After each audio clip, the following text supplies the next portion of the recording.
राजा की सवारी आने की बात जब पुजारी ने सुनी तो वह डर गया। उसने सोचा कि अगर राजा ने उसे देख लिया तो वह तो मरवा ही डालेंगे।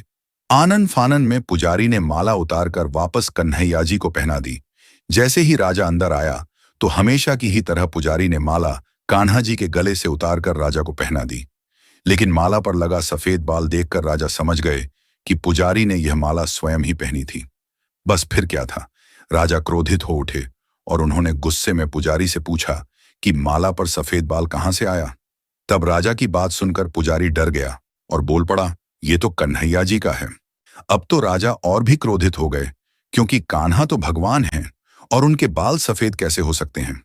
इसीलिए राजा ने फरमान सुना डाला कि कल श्रृंगार के समय राजा खुद आएंगे और देखेंगे सच में ही कान्हा जी का सफेद बाल है या पुजारी झूठ बोल रहा है।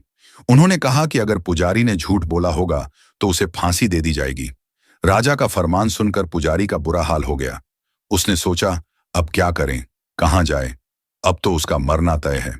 तब रोते रोते वह भगवान की शरण में पहुंचा और उनसे कहा कि हे केशव, मुझसे झूठ बोलने का अपराध तो हुआ है, लेकिन हो सके तो मुझे क्षमा कर दें और राजा से रक्षा करें।